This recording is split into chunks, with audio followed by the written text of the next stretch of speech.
My only son told me I was too frail to be seen at his wedding. His fiancée said if I showed up, they'd have me committed to a nursing home before the vows. What they didn't know was I was dying, yes, but I was also hiding a secret worth millions. And on the day they tried to erase me, I let them smile for the camera one last time before I took everything back. Now, let me tell you what really happened. I wore my navy blazer that day, the one with the brass buttons he used to polish when he was a boy helping me get ready for church. I even pinned on my grandfather's watch, the same one I'd promised would be his someday when he was 12 and dreaming of becoming a businessman like his old man. I looked at myself in the mirror before he arrived, trying to see what he would see. All I saw was a tired old man in a cardigan trying not to look like a shadow of himself, but I straightened my shoulders anyway. I thought maybe, just maybe, this would be one of those days we'd laugh about later. Maybe I'd tell an embarrassing story about his childhood and he'd roll his eyes and Patricia would smile politely. Maybe they'd let me help with the place cards or taste the wedding cake. I was still his father. I thought that meant something. He walked in without knocking. All confidence and cologne. Marcus didn't even glance at the sandwiches I'd set out or the coffee I'd brewed from the beans he used to help me grind when he was little. He just sat down on the edge of my recliner like he had somewhere better to be. I was already standing when he said it, but I still felt like I'd been knocked off my feet. I think it's better if you don't come to the wedding. He said it like it was a favor, like I'd thank him for sparing me the trouble. My hand rested on the coffee cup I hadn't touched. I asked him what he meant, though part of me already knew. It's a very curated event, he said, adjusting his tie. Very modern, clean aesthetic, minimalist. Patricia and I agreed. We want the guest list to reflect that. I laughed a little, confused. You don't want your father in your wedding photos? He shifted in his seat. It's not about photos. It's about presentation. You've been sick, Dad. The oxygen tank, the coughing. It might be uncomfortable for some of the guests. My heart felt like it cracked just slightly. So I'd be a distraction. Dad, he said, and I hated the way it sounded, like a formality. You know we love you. It's just. Patricia wants a certain look, a certain experience. And he didn't get to finish. She walked in without knocking, too.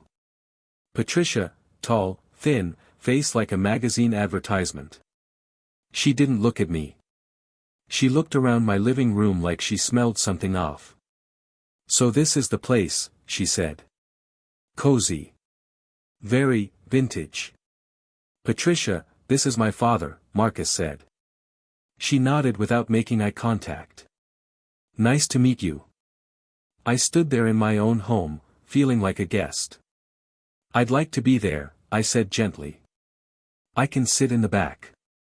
I don't need attention. I just want to see my son get married. She looked at me then, finally, and when she did, her eyes were cold.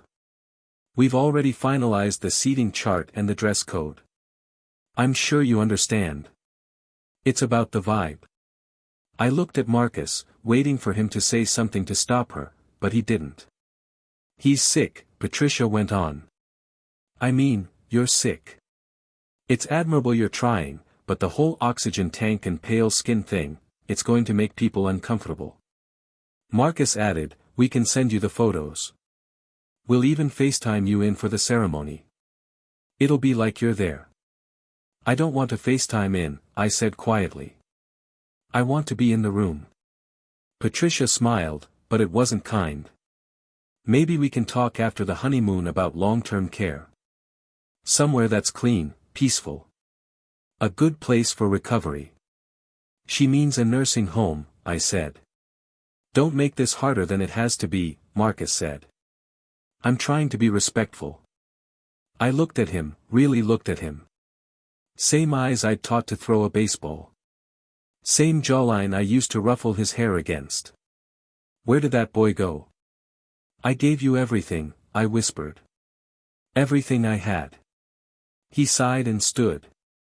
And I appreciate that, but you can't keep guilt-tripping me forever. That's when he said it. This is why Mom left us. I felt something inside me go still. He said it like a weapon, like he'd been waiting years to throw that blow, and it hit exactly where he wanted it to. I didn't respond. I just sat down slowly, hands trembling on my knees. The coffee was still warm, untouched. So were the sandwiches. Patricia turned toward the door. We'll be in touch. Let us know how your treatments go. Marcus leaned down and patted my shoulder. It felt like someone patting a tombstone. We love you, Dad. We really do. Then they left just like that. I didn't cry. I didn't scream. I stood, walked to the window, and watched their car pull away. Then I whispered to the empty room, "Thank you for showing me who you really are." I reached for the oxygen tube at my nose and adjusted it gently. It wasn't covering shame anymore. It was keeping me alive long enough to finish something. And he was going to learn, one way or another, what happens when a father who gave everything has nothing left to lose. Not anger, not bitterness. Just clarity. I didn't cry that night. I didn't scream or curse or beg God for answers. I simply sat in silence, wrapped in the faded flannel robe I'd owned since Marcus was in high school. My weathered hands folded in my lap. The living room lights were still on, but the house felt darker somehow, as if the shadows were listening. My breathing was labored, raspy from the treatments, but I didn't care. I just stared out the window at the streetlight blinking above the quiet road. Remembering the days when that same light would illuminate my front steps as Marcus walked home from college breaks, duffel bag slung over his shoulder, always hungry and always talking about his future. Now it's just me. Me and the weight of everything he said. You'll ruin the photos. You'll make everyone uncomfortable. This is why Mom left us. That last one stung the worst. I knew Elizabeth left because she was tired, not because of anything I did wrong. She didn't want to be a mother anymore. Didn't want to work around my factory schedule. Didn't want to love a man who carried exhaustion and hope like battle scars. I never told Marcus the truth. I always painted his mother as overwhelmed, not absent, as lost, not cruel.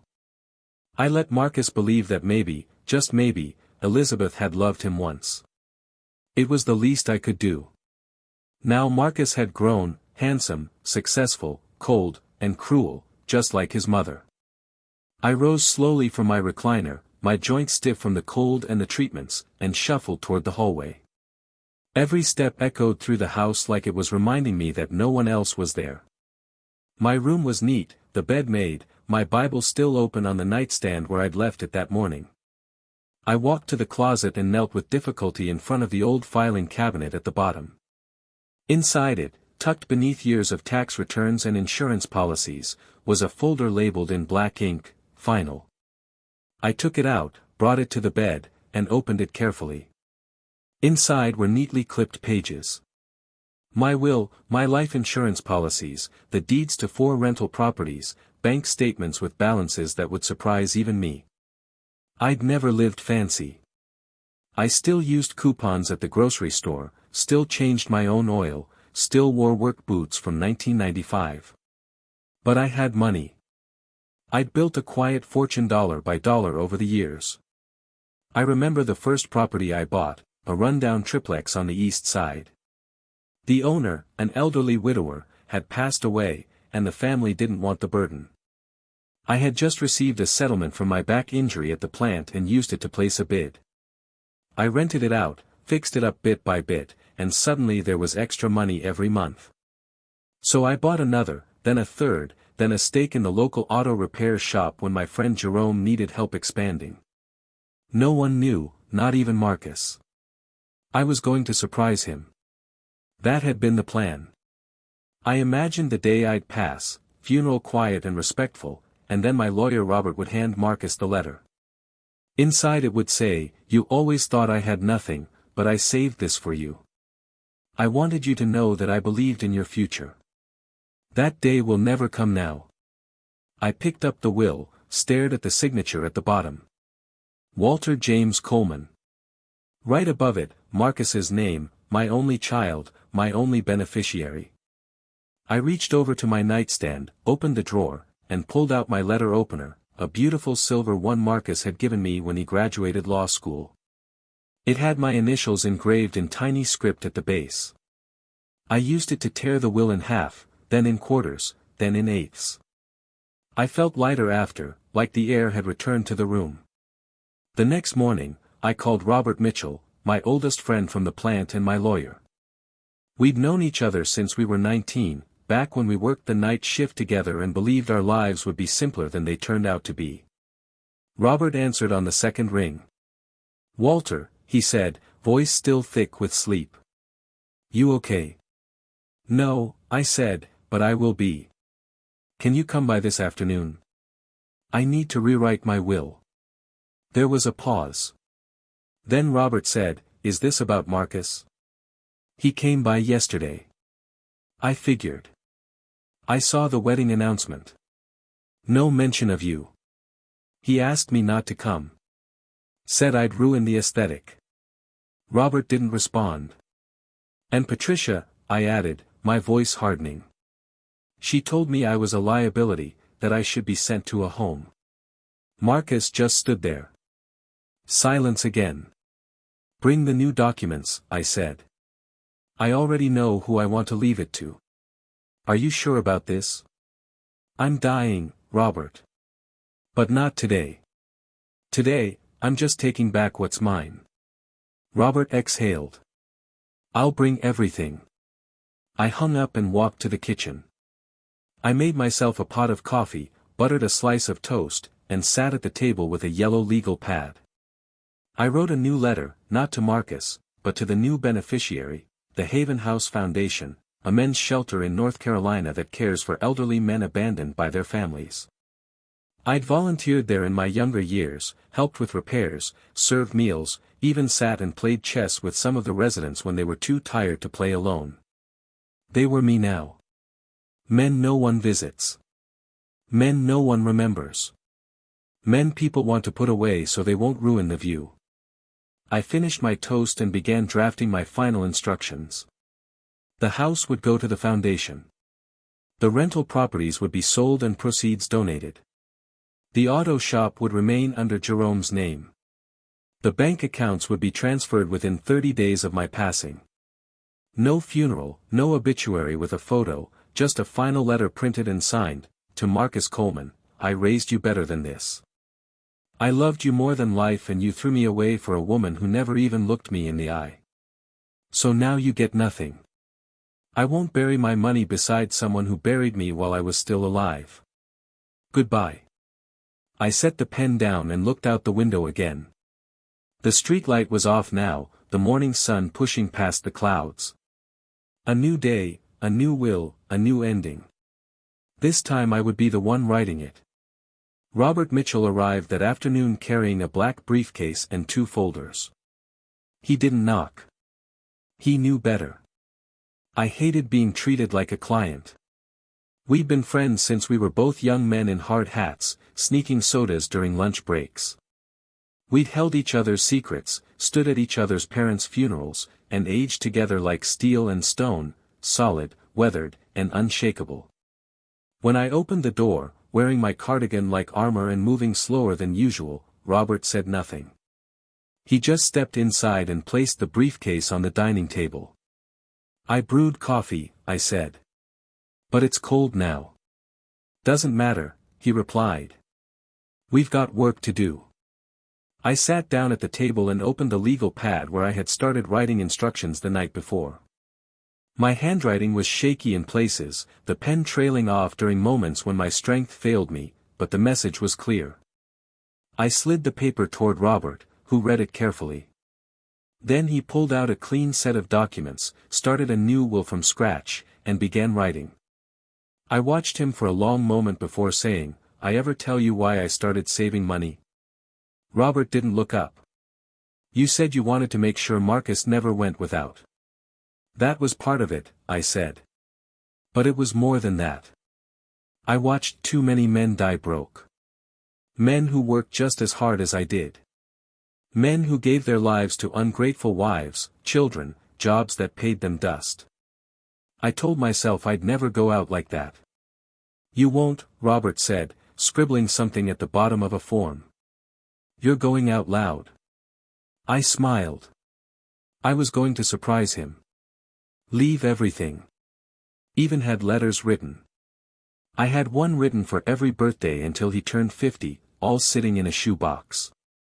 Robert paused for a moment. What are you going to do with them now? I'll burn them, I said. He doesn't get those anymore. He doesn't get me. We worked in silence for the next hour.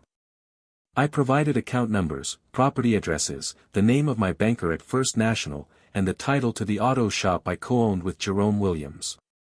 I even had an envelope of cash tucked inside my tool drawer, $15,000 in emergency bills, wrapped in rubber bands, and labeled, in case the world ends. Robert listed every asset, every dollar, every possession worth naming.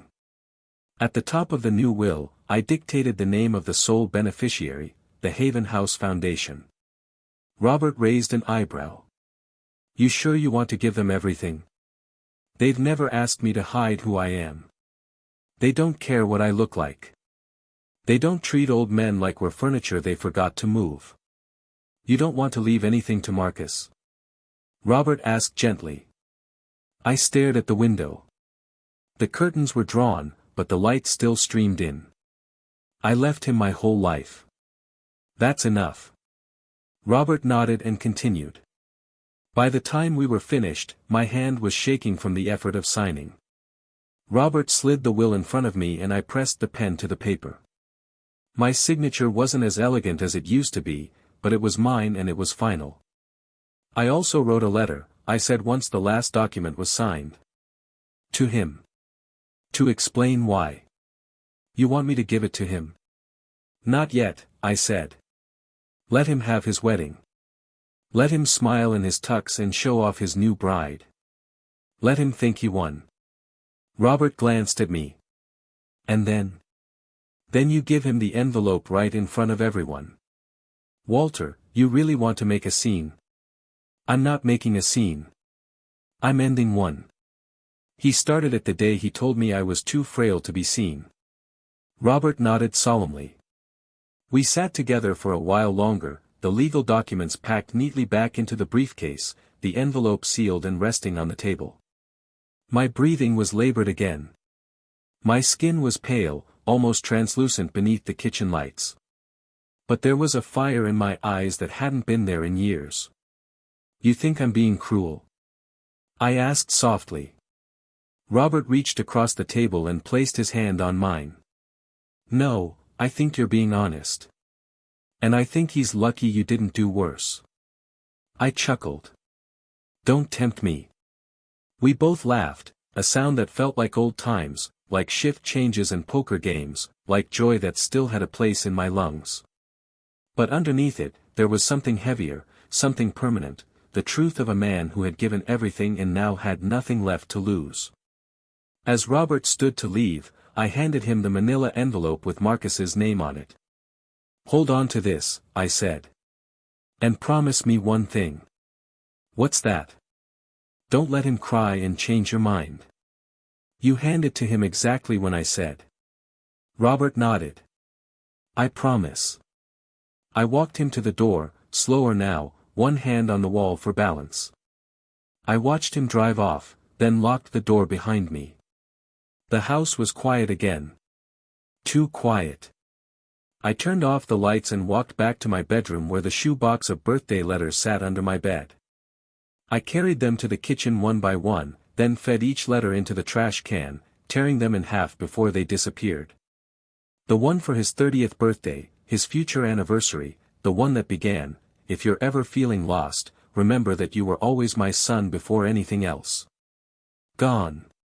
By the time I was done, my hands smelled like ash and ink, but my heart felt clean. I walked to the sink, washed my hands slowly, and looked at my reflection in the window.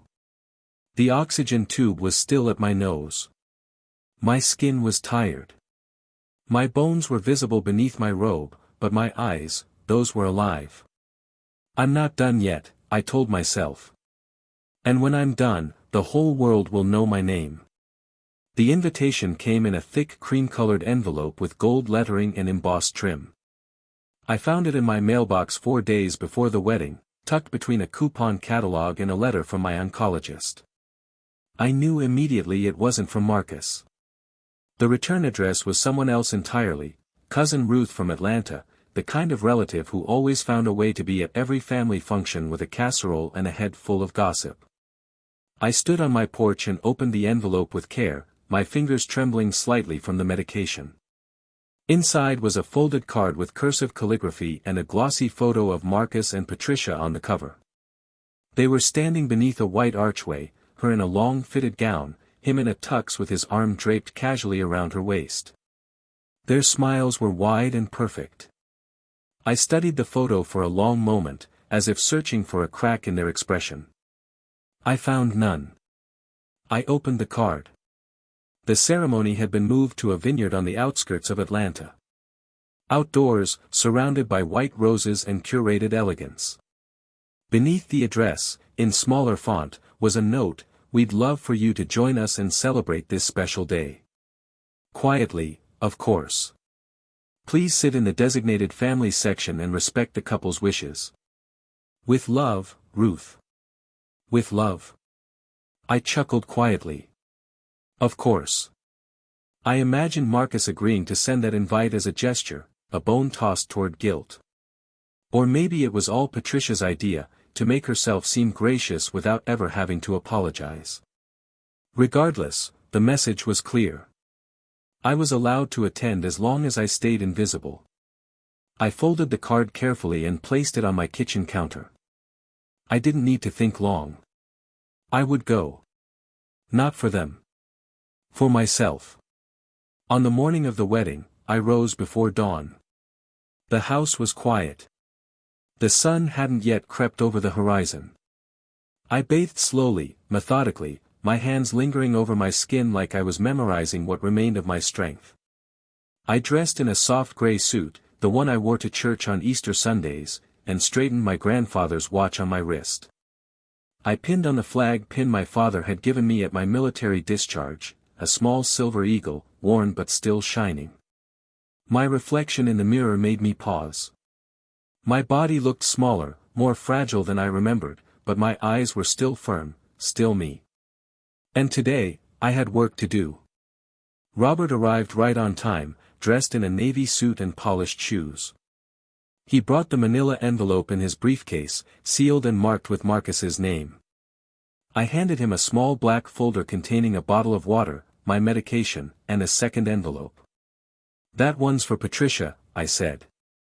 "Give it to her after." Robert looked at me. "Are you sure you're up for this?" I nodded. "I want to see it just once. I want to see how far he thinks he's come." We rode in silence, the car humming softly as the vineyard approached in the distance. The property was stunning. Rows of green vines stretching into the hills, guests in pastel and champagne-colored dresses milling about beneath white tents and string lights. A small quartet played soft jazz near the front entrance. I sat in the car for a moment, taking it all in. "He spared no expense," Robert muttered. "Not with my money," I whispered back. We stepped out together, Robert helping me keep my balance as we walked to the designated seating. A few guests glanced our way. Polite nods exchanged, but no one recognized me. No one knew the man in the gray suit and oxygen tube was the reason this wedding could even exist. I sat in the third row, quiet, just as requested.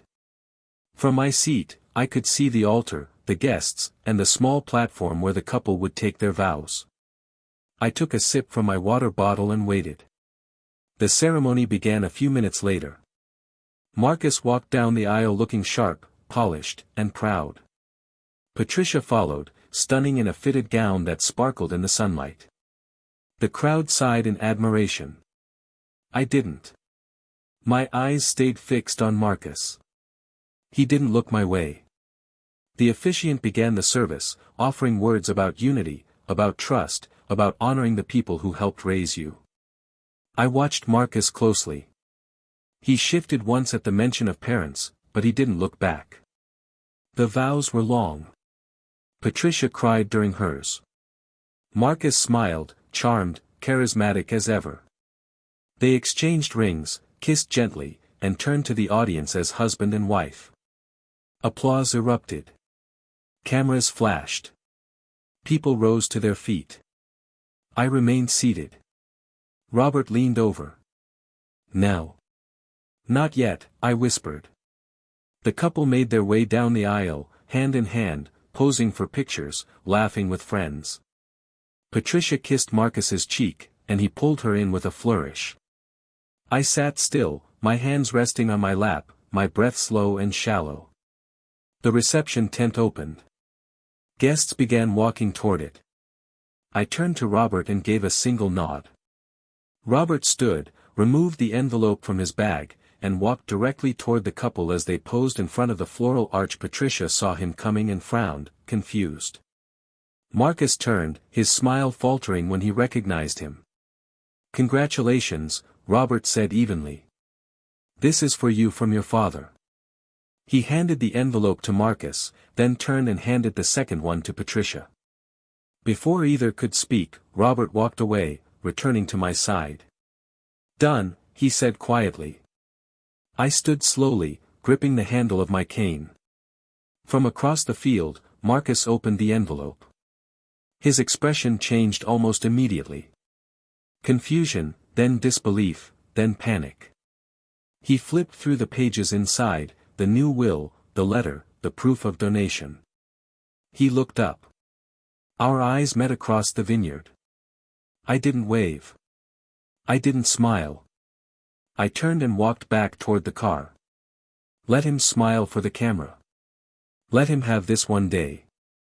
Because everything after it would belong to me. Marcus stood frozen, the manila envelope trembling in his hands. Around him, guests continued clapping, laughing, toasting. A photographer adjusted his lens for another round of shots. But Marcus didn't move. His face had gone pale beneath his warm brown skin.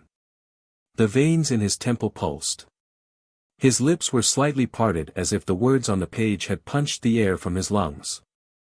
Patricia looked over his shoulder, impatient. "What is it? Why was he here again? What is this?" She snatched the second envelope Robert had given her and tore it open. Inside was a single handwritten note, penned in my own script on ivory stationery. "Patricia, I won't make this about insults. I won't relive the moment you looked me in the eye and threatened to put me away like yesterday's trash. But I will tell you this, if you're marrying Marcus for what you think you're getting, I suggest you find a new dress and a new life. He has nothing now. He earned it. Walter Coleman." Patricia's jaw dropped. "What the hell does that mean?" Marcus didn't answer. He flipped through the legal documents Robert had enclosed. Pages of neatly formatted text, signed and stamped. The will was clear. Every asset I owned, my properties, my accounts, my shares in the auto shop, had been left to the Haven House Foundation. Nothing for him. Not a dime, no trust fund, no home, not even the watch I'd promised him as a child. The final page was a personal letter. "Marcus, you were born from love. You were raised with sacrifice. I worked double shifts so you could have a future. I wore shoes until the soles peeled off. I said no to things I needed so you could say yes to everything you wanted. And when I got sick, I still wanted to leave you everything. Even though you hadn't called in weeks, even though you never once went with me to treatment, I still wanted you to have the fruits of my labor. Then you opened your mouth and told me I was too frail to be seen at your wedding. And that's when I realized I didn't fail as a father. You failed as a son. So now I leave you nothing but your name. I hope you build something with it. Goodbye." He read it once, then again, each time his hands shook more violently. The smile he had worn like a polished mask cracked in two. A murmur spread through the guests. The pianist stopped playing. Someone asked what was happening. Patricia turned to him, panic rising in her voice. Is this real? Tell me this isn't real. Marcus, this is a joke, right? He looked at her, his face ashen. He left me nothing. Patricia stared at him like he had just told her he was bankrupt. Her mouth opened, then closed, then opened again. He gave away everything. You told me he was dying. You said. He is dying, Marcus snapped. Exactly. So what were you waiting for? Patricia hissed. You let him take everything because you couldn't fake respect for 3 hours. He didn't answer. Patricia's eyes darted across the venue. People were watching now. Too many of them. Phones were out. Whispers were turning into pointed fingers. She took a step back from him. I'm not marrying a broke man who can't even control his own father. The words hit harder than any slap. Marcus tried to grab her hand. Patricia, please. This doesn't change us. We can still. She yanked her hand away. You embarrassed me. You let him humiliate me. She snapped, pointing toward the third row. You let him come to the wedding. The guests fell into full silence.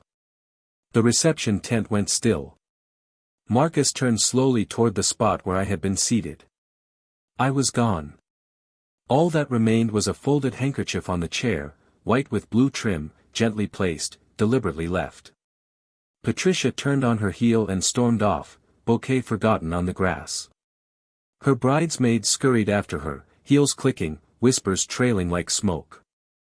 Marcus stood alone in front of the floral arch where they had just said their vows. The photographer quietly lowered his camera.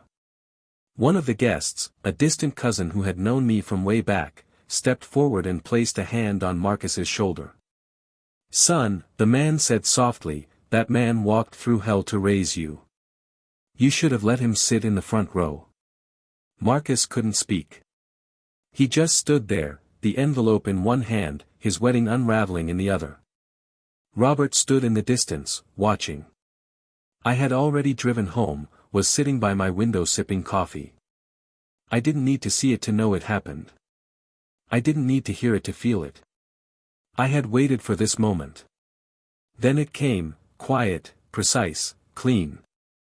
I looked out at the streetlight turning on across the road and whispered to myself, this is for every father who was told he wasn't enough. And this time, the tears that slipped down my cheek weren't from sadness. They were from peace. The funny thing about beating cancer is that nobody ever expects you to win quietly. They expect the triumphant speech, the survivor photo, the glossy smile with the doctor in the hallway. But when I got the call from my oncologist, when she told me the treatment had worked, that the scans were clear, I didn't cry. I didn't even smile. I just looked out the window, folded the news inside me like a note only I needed to read, and said, good. Because I had already made peace with dying. But now I had something better, peace while living. I didn't tell Marcus. He didn't deserve to know. I let him believe I passed. Let the lawyer follow my instructions. Let the obituary run. Let the silence do the work. The world mourned me, but I was very much alive. I left Atlanta 2 days after the wedding. Quietly. No goodbyes, no suitcase full of regrets. Just a leather duffel bag, my passport, and one final letter left on Robert's kitchen counter that said, it's done. Thank you. I now live in a small mountain town in western North Carolina. The air smells like pine and fresh rain. My neighbors don't know my name. I tell them to call me Walt. I rent a small cabin with a wraparound porch where I grow tomatoes and sit in the evenings with coffee and a wool blanket across my knees. I still have some money, not a fortune. Most of that I gave away, but enough. Enough to buy my time. Enough to keep the lights on. Enough to start fresh in a place where no one sees me as a ghost or a burden. Back home, I hear they still talk about me. Robert told me the Haven House Foundation renamed their main building Coleman Hall. Donations poured in after my story went viral. Someone had shared the photo of me standing with the other men at the shelter, the caption saying, "He gave us everything his family threw away." I didn't ask for that attention, but I'm glad it happened. Men started writing tributes, sharing their own stories. Hashtag after hashtag bloomed like wildflowers across the internet, hashtag Walter deserved better, hashtag dad with the last word, hashtag let him smile once more. They thought I was gone. And I let them, because for Marcus, losing me was the best thing that ever happened to him. It was the only thing that ever taught him anything. He tried to sue, from what I hear. Tried to get Robert to unseal the will, but it was ironclad, airtight, not a crack of daylight anywhere. Robert gave him my final letter, the one I signed with a steady hand and a clean heart. I loved you and you spit on it. I gave you everything and you asked for more. I would have given you the world, but you said I was too frail to be in it. So now I live in one where you don't exist. Goodbye, Dad. He never got to say sorry. He never got closure. And I'm not sorry for that. I gave him a quiet stage to be cruel on. I sat still and let him show his whole heart to the world. And when he did, the world saw it for what it was, rotten, ungrateful, empty. Me. I didn't die angry. I lived with purpose. I sip coffee now while the sun paints the mountains gold. I buy fresh bread in the mornings. I walk to the hardware store on Tuesdays. The lady at the plant nursery knows I like white roses. I tell people I had a wife once. I don't tell them about the sun. Sometimes I think about that handkerchief I left behind, white with blue trim, folded neatly on the third-row chair. I hope someone picked it up. I hope someone wondered why it was placed so gently. Let them wonder. Let them write poems about the man who vanished. Let them teach my name in fundraising halls and foundation grants. Because the truth is, I'm not resting in peace. I'm living in it. And Marcus? He gets to live in silence. That's the only inheritance I left him. Every morning I wake up to the sound of birds instead of regret. I make my coffee exactly as strong as I like it. I read the local paper without anyone commenting on the articles. I plan my day without checking with anyone else. This isn't the lonely existence people warned me about when I rewrote that will. This is freedom. Last week, I got a letter from my old neighbor, Mrs. Henderson. She'd heard through the grapevine that I was doing well somewhere up north. She didn't know where exactly, but she wanted me to know that the whole neighborhood was proud of how I'd handled myself. Walter, she wrote, you taught us all something about dignity. About knowing when enough is enough. I read that line 3 times before folding the letter and putting it in my desk drawer next to all the other important documents, the deed to my cabin, the investment statements showing my remaining nest egg, Robert's final letter, and yes, even a copy of the obituary I never actually needed.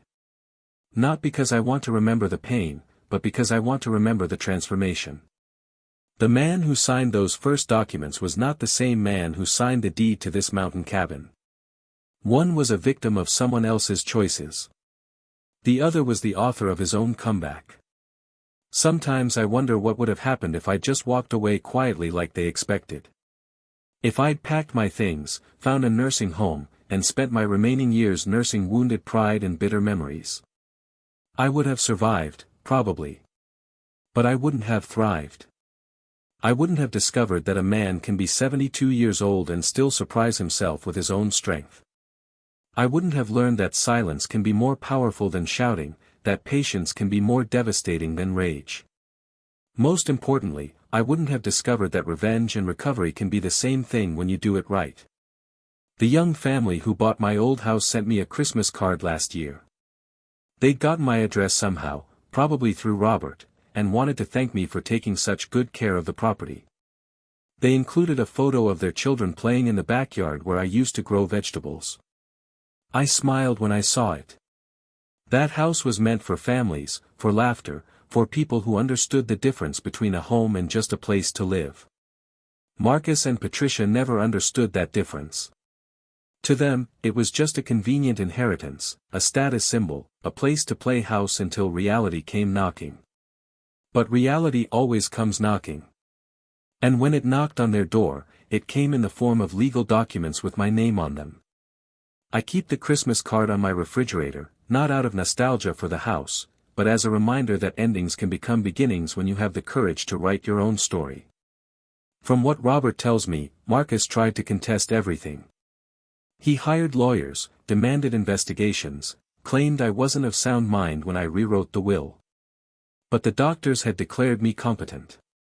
The witnesses were solid. The paperwork was flawless. Patricia left him before the ink was dry on the divorce papers she filed 2 weeks after the wedding. Apparently, she'd already been seeing someone else, a real estate developer who actually had money of his own. Marcus found out when he saw them together at the country club where he could no longer afford membership. He's working now, Robert told me. First time in years. Some middle management position at a firm downtown. Lives in a studio apartment, drives a used car, shops with coupons like his old man used to do. Maybe he's learning something. Maybe not. Either way, it's not my problem anymore. The Haven House Foundation sends me updates twice a year. They've built 2 new wings since my donation. They've helped over 300 men find temporary housing and permanent dignity. They've created job training programs, health clinics, even a small library where men can read and remember that they still matter. Last month, they sent me a photo of the Coleman Hall dedication ceremony. There's a plaque by the entrance that reads, "In honor of Walter James Coleman, who proved that a man's worth isn't measured by what he leaves behind, but by what he stands up for." I cried when I read that.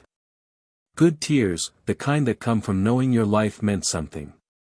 Tonight, I'll sit on my porch like I do most evenings, watching the sun set behind the mountains, listening to the quiet that used to scare me but now comforts me. I'll think about the path that brought me here, the betrayal that felt like destruction but became reconstruction. And I'll remember that sometimes the best revenge isn't getting even. It's getting better.